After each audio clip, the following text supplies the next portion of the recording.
Biden administration has announced that President Biden will take his first trip as president to the Middle East from July 13th through the 16th, where he will first stop in Israel to meet with Israeli leaders, as well as Palestinian Authority President Mahmoud Abbas, before heading to Jeddah in Saudi Arabia, where he will meet with Crown Prince Mohammed bin Salman, MBS.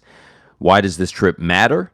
Well, here's some background. The U.S. Saudi relationship began nearly 8 decades ago between FDR and King Saud. With varying degrees of tumult, the relationship has survived and sometimes thrived through 14 U.S. presidencies. But resentment among some Saudi leaders grew about a decade ago with President Obama's, quote, pivot to Asia.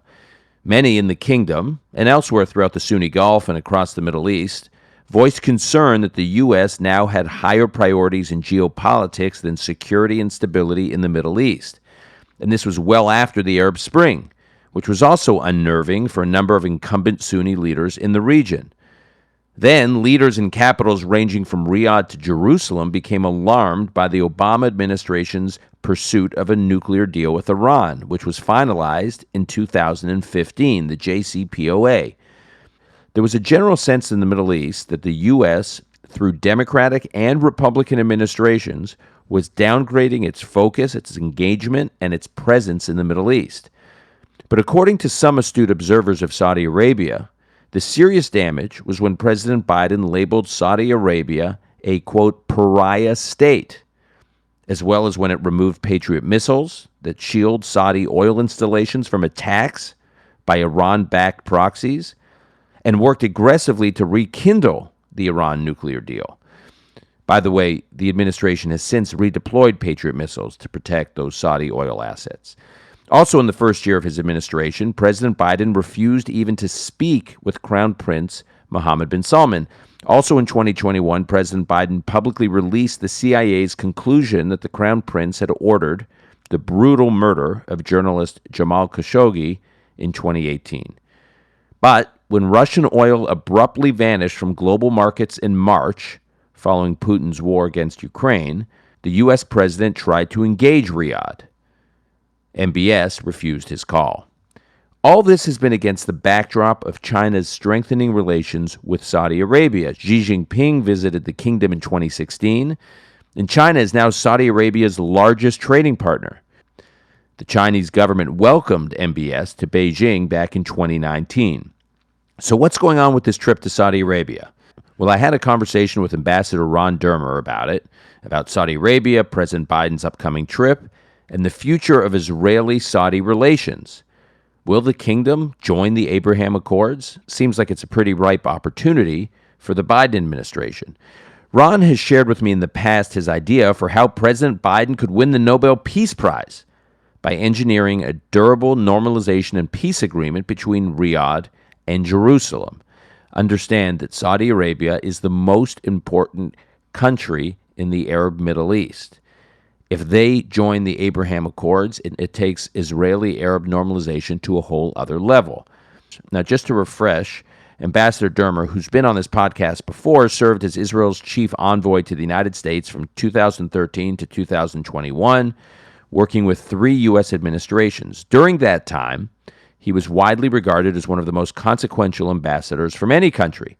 I would often hear this from ambassadors representing governments across Europe and Asia, and even from Arab countries in the Middle East. He was one of Prime Minister Netanyahu's closest advisors, almost an alter ego, and he played a key role in what led to the U.S. relocation of our embassy to Jerusalem and the U.S. recognition of Israeli sovereignty over the Golan Heights, as well as implementation of the maximum pressure campaign against Iran, and then, of course, the historic breakthrough that led to the Abraham Accords. Ron is a graduate of the Wharton School, and he completed a degree at Oxford. He is currently with Exogen Capital, an investment firm in Israel, and he is affiliated with the Jewish Institute for National Security of America, JINSA, where he actually hosts an excellent podcast that I highly recommend called Diplomatically Incorrect. Ron and I had this conversation a few days ago before the Jewish Leadership Conference, which was a large conference in New York City sponsored by the Tikva Fund. We'll provide links to both the Jewish Leadership Conference and the Tikva Fund in the show notes. I highly recommend their work. I listen to and read Tikva Fund content almost every day through their podcasts and Mosaic and Bible 365. So definitely look out for their work. But here now is Ambassador Dermer on President Biden, Saudi Arabia, and Israel. This is Call Me Back. It's great to be here, and it's great to be here with my friend, Ambassador Dermer. We don't have a lot of time, and we've got a lot to cover. And I want to zero in with Ron on one of his favorite topics, which is his plan to get Joe Biden the Nobel Peace Prize, okay? This is the Dermer plan. Now, I want to be clear here. He's got a simple plan. It's a simple plan, not the hard way, the way Obama got the Nobel Peace Prize. I mean, Ron has a very straightforward plan, which, and let me just give you a context here. In the late 1970s, Jimmy Carter was facing inflation, energy crises, challenges from Moscow, starts to sound familiar, a mess in Afghanistan. But one bright spot was bringing Egypt and Israel together in the Camp David Accords. And Ron has a plan for how to do the same thing, for Joe Biden to facilitate the same kind of rapprochement between Saudi Arabia and the state of Israel. And we're going to talk about that in a moment because it's like a gift. Because we know Joe Biden is watching the live stream of the Jewish Leadership Conference. Definitely. So it's like a gift to Joe Biden that he's giving. But before we do that, Ron, we have talked offline a number of times about your observations as it relates to the changes in Saudi Arabia. So this is basically an 8-decade relationship that, despite some ups and downs, has basically survived 14 U.S. presidencies. And until now, until this last year and a half, where the current administration has called Saudi Arabia a pariah state, has initially pulled Patriot missile support defense for Saudi oil assets from attacks from the Houthi rebels, has engaged, refused to have a conversation with Mohammed bin Salman, who is, what is he now, 36, 37 years old? If he lives to say 86, he'll run Saudi Arabia for 50 years, but our president isn't talking to him. How would you assess what's going on in Saudi Arabia and specifically U.S.-Saudi relations before we get to the Israel piece of it? Okay, so what is interesting in the previous administration is their interest in having a strong relationship with Saudi Arabia had been actually on a downswing, for the very simple reason that what has held the Saudi-U.S. relationship together is one word: oil. And America became energy independent, and yet the previous administration still courted Saudi Arabia, and this was critical in the Abraham Accords. That embrace of the Saudis helped facilitate the Abraham Accords. And Bahrain does not make peace with Israel without Saudi support. And if the Saudis would have had a red light, I don't think that Mohammed bin Zayed would have made that peace. Now, so we should be thankful. I know it's probably definitely diplomatically incorrect to be thankful to Mohammed bin Salman, but he's one of the reasons why the Abraham Accords happened. And he is somebody who, I agree with you, is going to be on this throne maybe for 50 years. And we should think about having a relationship with that man, with all the difficulties. And he's incredibly popular in Saudi Arabia. He's incredibly popular in Saudi Arabia. That's true. I don't know exactly how they measure popularity there. Public polling. Leaving that aside, no, I do think, and my hope would be that he would be an Arab Peter the Great and change the trajectory of Saudi history. He has confronted the Islamists. He has opened the door for religious Muslim leaders to move closer to Israel. When the head of the World Muslim League goes on a trip to Auschwitz, pay attention. That does not happen without MBS. He is the driving force there. So we can talk about how Biden's going to win a Nobel Prize, and it's not a joke. Yeah. I want to get to that. He can do it within the next 24 hours? He can. No. When did they come up with a nomination? I think it was November. Yeah. November. He can get the Nobel Prize this November. So I have no doubt about it. Take us back to late 2016, early 2017. You're ambassador to Washington. There's a new administration transitioning. The Trump administration's coming in. And you started to see the opportunity between Israel and the Sunni Gulf. And you, on the one hand, saw the opportunity, and to your point, a lot of these changes wouldn't have happened without Saudi Arabia, but you also envisioned Saudi Arabia actually being more front and center rather than working behind the scenes in this process, and you would wish certain actions were taken earlier that could have had Saudi Arabia playing a bigger role publicly earlier on. Well, I'll challenge you on the timeline. We saw this possibility in about 2012 and 2013. In fact, we worked very hard in the second term of the Obama administration to get them to focus on what we called then this outside-in approach. Now, all of you at TICFA have probably seen that video of John Kerry, right, where John Kerry says, you're never going to have a separate peace with the Arab states without first having peace with the Palestinians. And we said, no, no, no, no. And my only regret is he said no 4 times, because we got 4 peace agreements. Had he said no 6 times, we would have gotten 6 peace agreements. But no one asked who Kerry is speaking to. I was in the front row where Roger is sitting, and he's speaking to me and he's speaking to Netanyahu. He's saying there are people in Israel who say that this can be done, because we were pleading with him to do it, because they were ready to move forward. Now, what caused their readiness? And this should be a sign of great optimism, because the fundamentals have not changed. And Mike Pompeo, the former Secretary of State, I have to say, everybody who cares about the relationship between America and Israel should be so thankful for Secretary of State Mike Pompeo.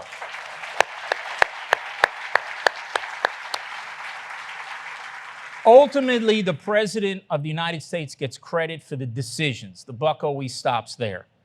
But the person who was responsible, the driving force behind policy against an Iranian regime that openly calls and actively works to destroy the state of Israel, was Secretary of State and previously CIA Director Mike Pompeo. And I am deeply grateful for what he did.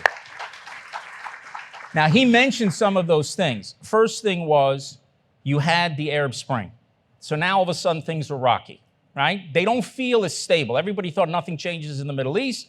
All of a sudden things are changing. You see what happens in Tunisia. You see what happens in Egypt. People are worried. Now they see dangers on the horizon. The rise of Iran.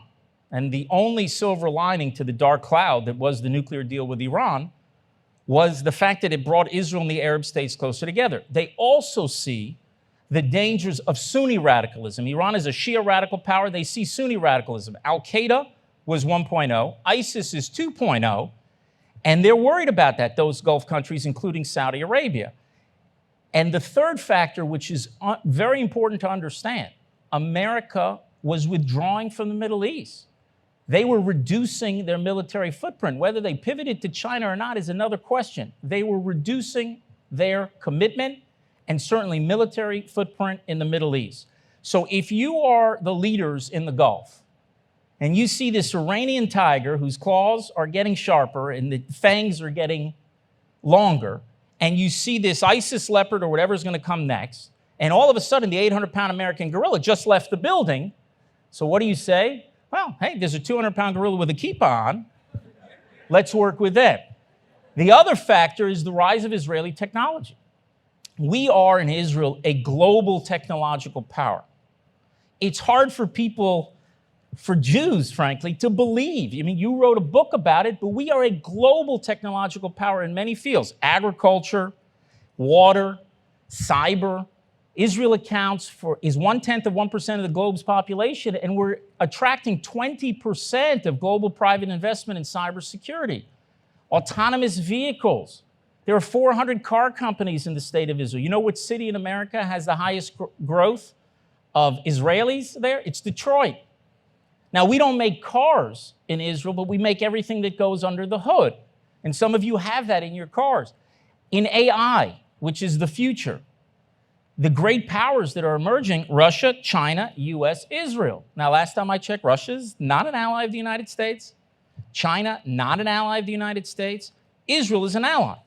Right? So the Gulf sees in Israel a security partner, and to the extent that you have leaders in the Gulf who are thinking what's going to happen when their oil supplies are depleted, or when people move to a different commodity, to the extent that you have those leaders, Israel is the best partner. Right, you have Silicon Valley in their backyard. Exactly. Yeah. So that creates, those are the fundamentals.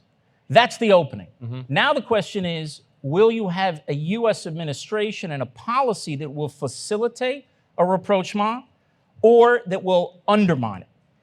And the key thing that happened with the Trump administration is they put in place also a series of policies that helped facilitate this breakthrough. One of them was confronting Iran, because as Secretary of State Pompeo said, when people in Saudi Arabia or people in the Emirates or people in Bahrain, they were watching Netanyahu and Trump on the White House lawn in September 2020, what did they see? They saw two leaders who were confronting Iran. You saw a leader who was putting massive pressure on Iran, a leader who had taken out Soleimani, and the one leader in the Middle East who's militarily confronting Iran all the time. That opens the political space for the Arab states to move into an alliance with us, because their people are much more concerned about Iran than they are about the Palestinians. That's a real danger. They're firing rockets into their airports. They're attacking their ships. So you have an administration that is confronting Iran. You have an administration that is embracing Israel. The message that that sends when you embrace Israel is they think the way that they improve their ties with Washington is to move closer to Jerusalem. And they did it on Jerusalem, on the Golan Heights, on the whole issue of Judea and Samaria. All of these little things where there's no daylight between the United States and Israel, and the strength of that relationship convinces the Arab world to move closer to Israel. Another factor that was important is they didn't chase after the Palestinians. They took away the veto from the Palestinians over progress in the Middle East. Yeah. And when you are confronting Iran, you're embracing Israel, and you're giving the Palestinians a door to a peace if they choose to go into it, but you don't give them the veto power, that's how you open up the possibility for the Abraham Accords, and that's how Biden can win the Nobel Prize. Okay, so before we get to that, had the Trump administration, had Trump won a second term, do you think Saudi Arabia would have joined the Abraham Accords? More than that. Had we not had the political instability in Israel, I believe we would have had a peace with Saudi Arabia today. Because the original plan was supposed to come out at the same time with the Bahrain economic plan came out in June of 2019. And it didn't come out because Netanyahu won an election victory in April, and then a small party of Victor Lieberman decided not to join a coalition and have stability in Israel. And so I don't know if Victor Lieberman doesn't want to see peace between Israel and Saudi Arabia, or who wasn't even aware of it. But that, I think, changed a lot of things, because it took us to start. The process was only when they put forward their peace plan. And the peace plan, the normalization was implicit in the peace plan. You want to talk about a failure of journalism? Who was at the peace plan in January? Who was there? The ambassador of the Emirates, the ambassador of Bahrain, and the ambassador of Oman. And the only reason why Israel does not have peace with Oman is the Omani leader died, or else we would have had those three. We wanted to put the peace plan out and then move ahead with normalization. That was the plan, and it was supposed to start in June. I believe had we done that, we would have actually been normalized in the year before with the Emirates and Bahrain. The Saudis were not going to go first, but I think in 2020, you would have seen a peace with Israel and Saudi Arabia. Now, this opportunity is there because of the fundamentals I described before. But if you have a U.S. administration that is appeasing Iran, that is trying to re-centralize the Palestinian issue, and I don't think they're confronting Israel, but the embrace is not the same. I hope I'm wrong, but in a U.S. administration that is appeasing Iran will not create the political space for Arab leaders to move into a peace with Israel, certainly not in Saudi Arabia. The reason why they're reaching out to the Saudis now, which I'm for, a broken clock is right twice a day. So even an administration that has a broken Middle East policy, maybe they'll get something right in doing this.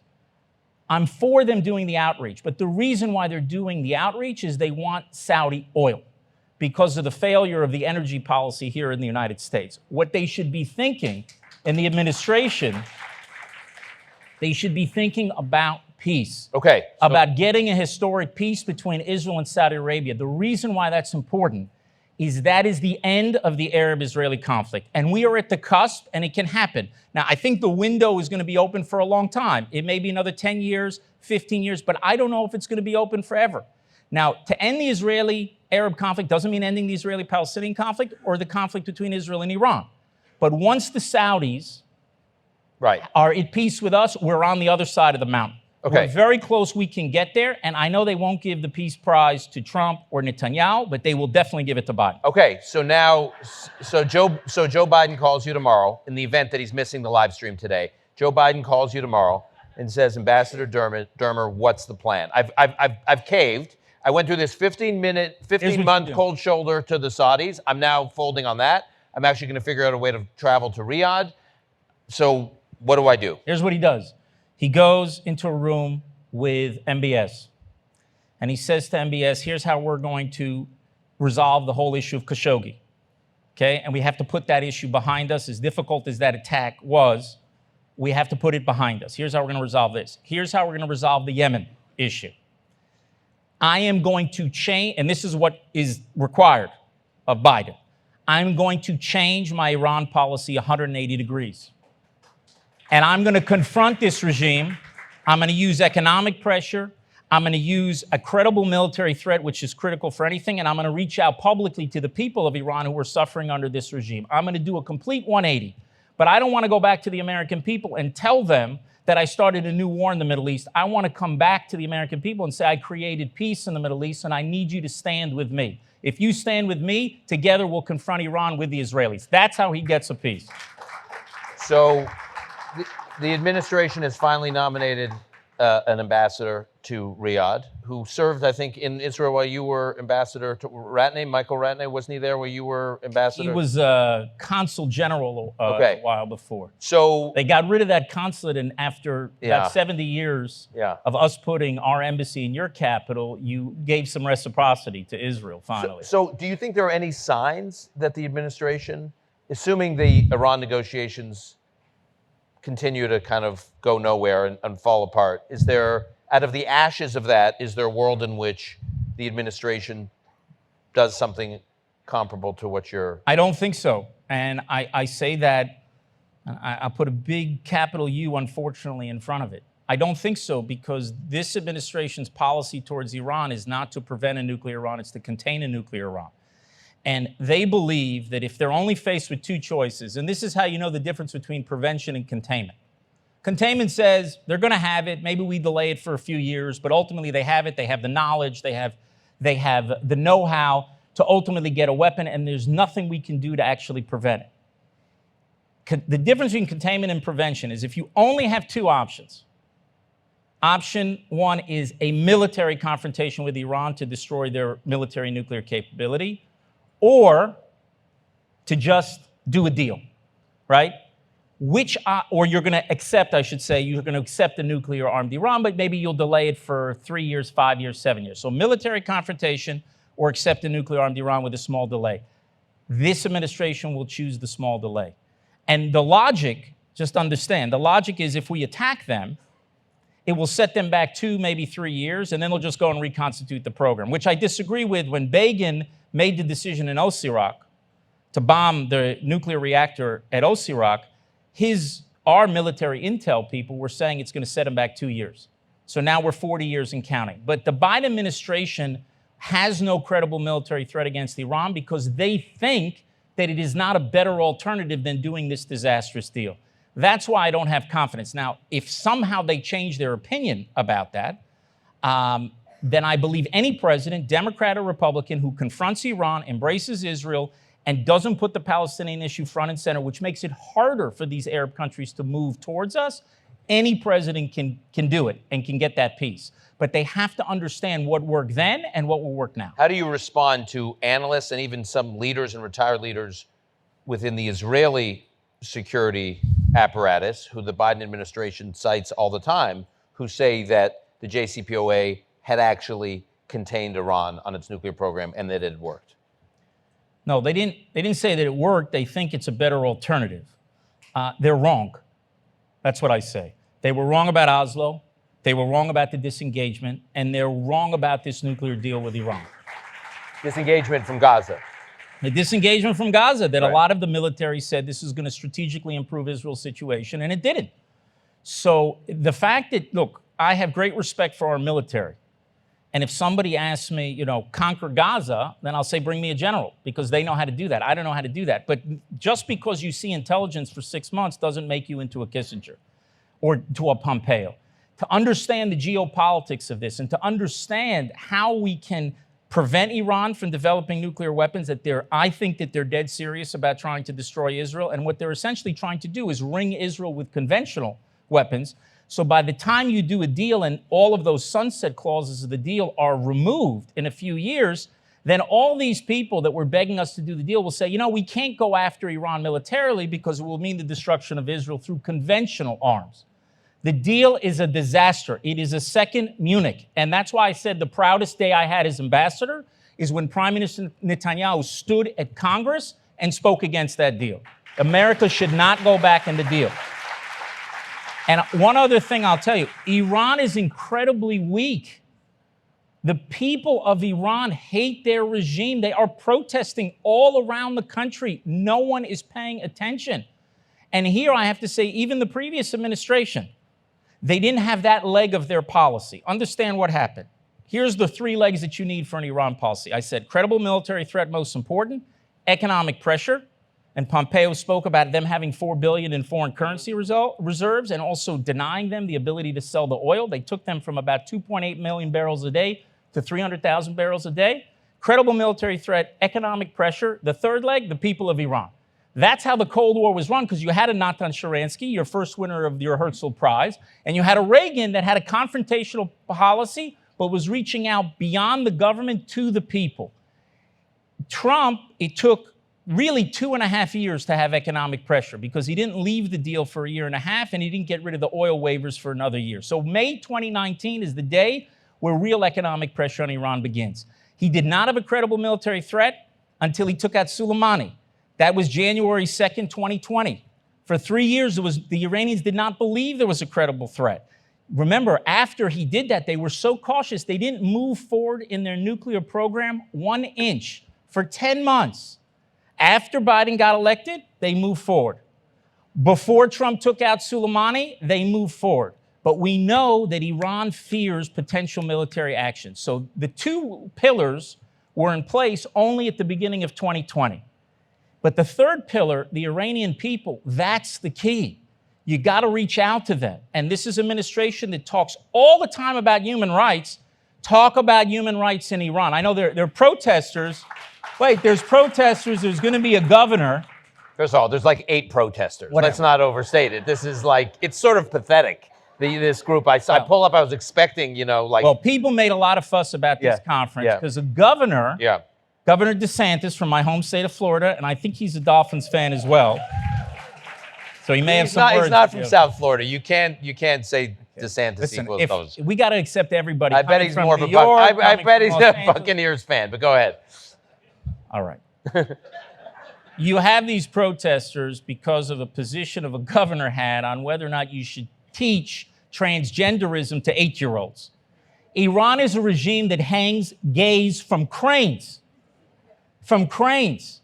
That's what the LGBT community, that's what people who care about human rights should be focusing on. Put a spotlight on this regime.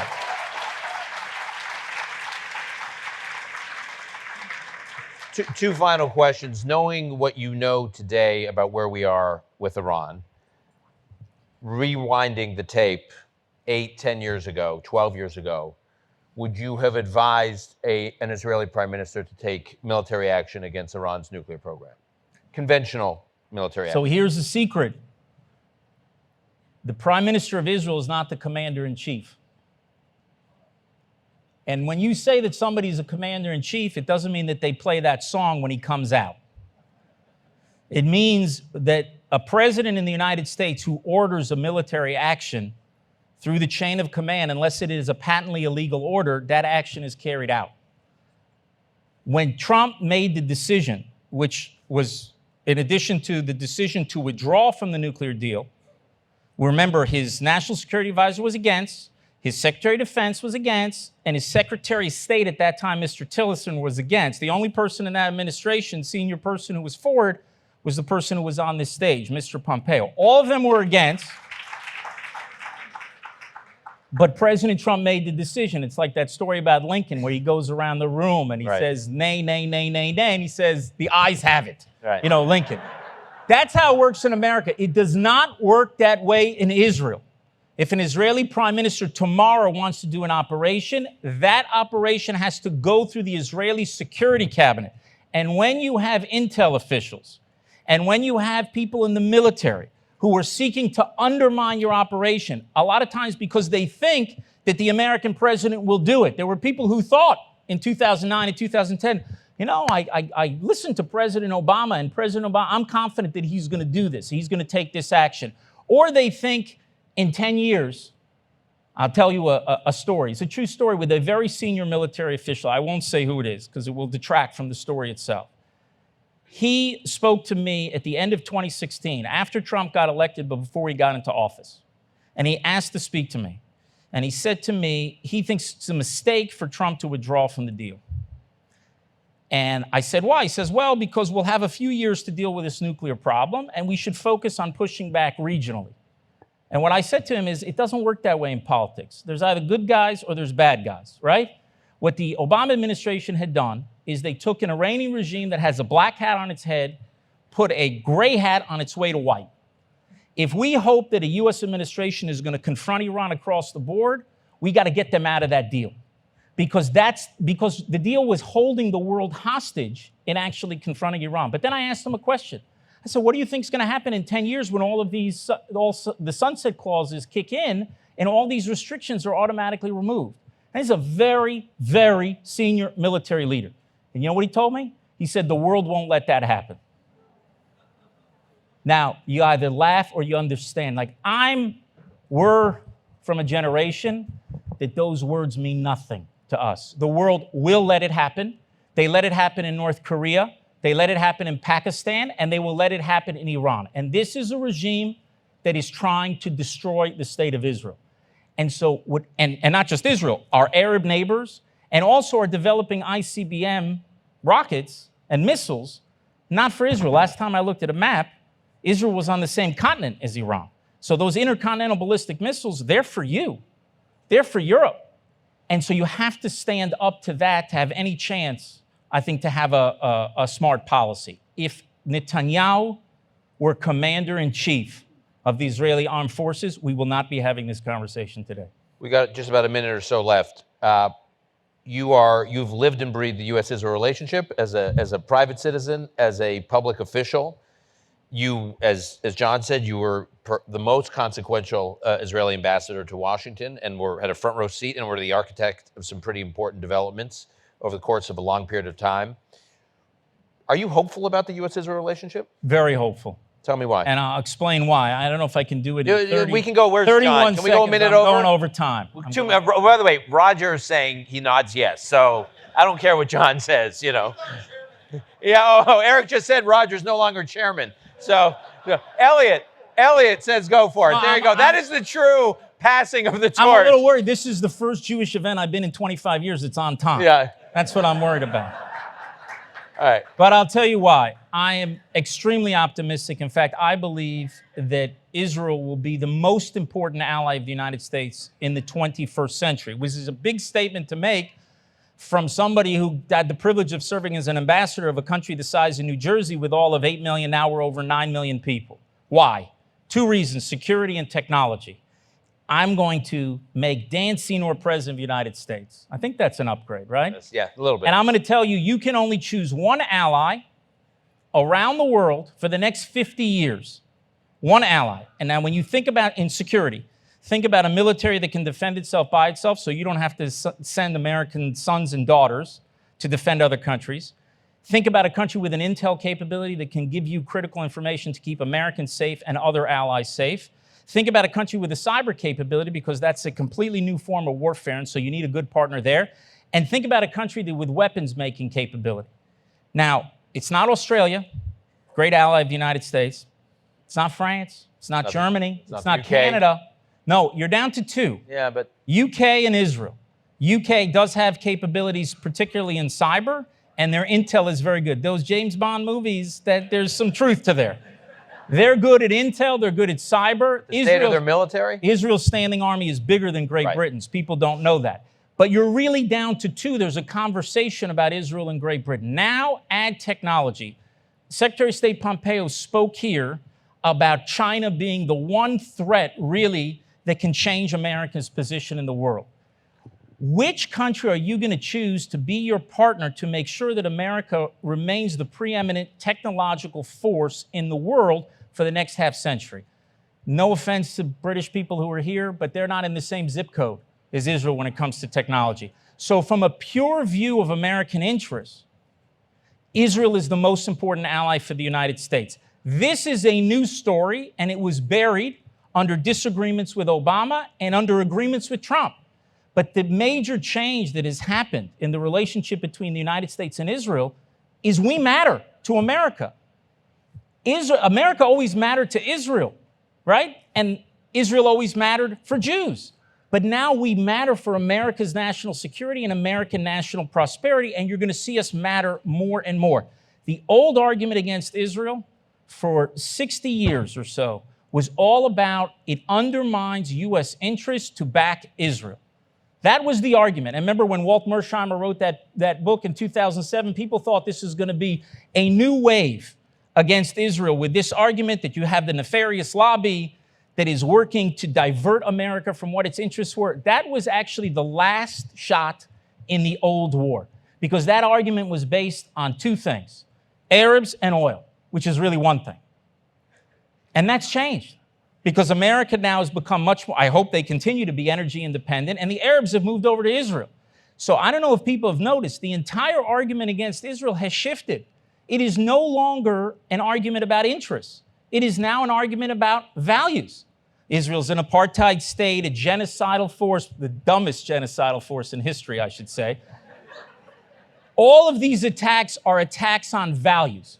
But what holds an alliance together with countries is interest.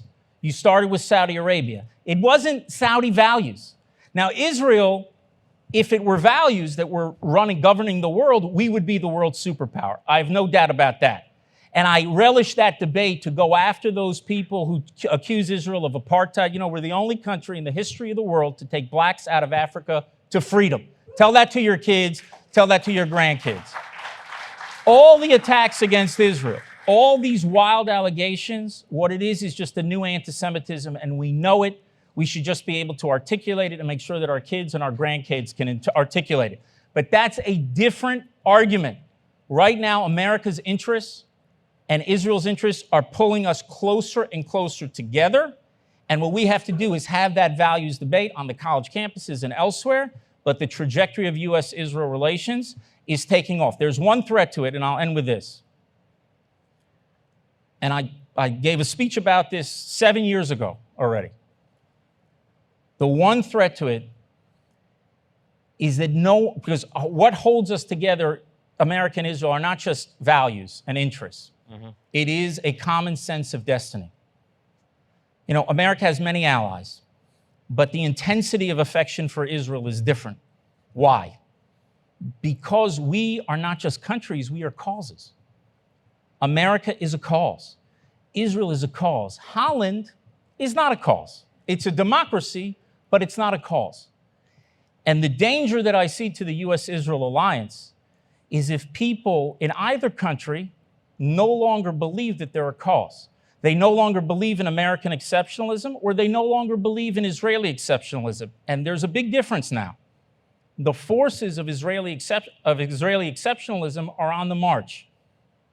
The forces of American exceptionalism are in retreat. And I'd like to see a young generation of Americans, forget Jews, who actually believe that America is the greatest superpower in the history of the world and a tremendous force for good.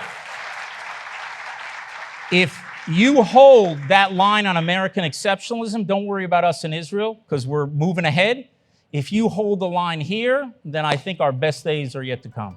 We packed a lot into 34 minutes, so I want to thank Ron Dermer for a great conversation.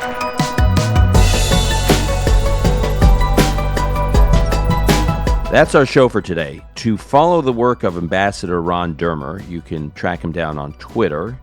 He's at Dermer. That's AMBDERMER. And to follow the work of the Tikva Fund, also on Twitter, at Tikva Fund, TIKVAHFUND. And you can also go to the Tikva Fund website, tikvafund.org. And also Ambassador Dermer's work with JINSA. Also, you can go to them online at jinsa.org. Call Me Back is produced by Alon Benatar. Until next time, I'm your host, Dan Senor.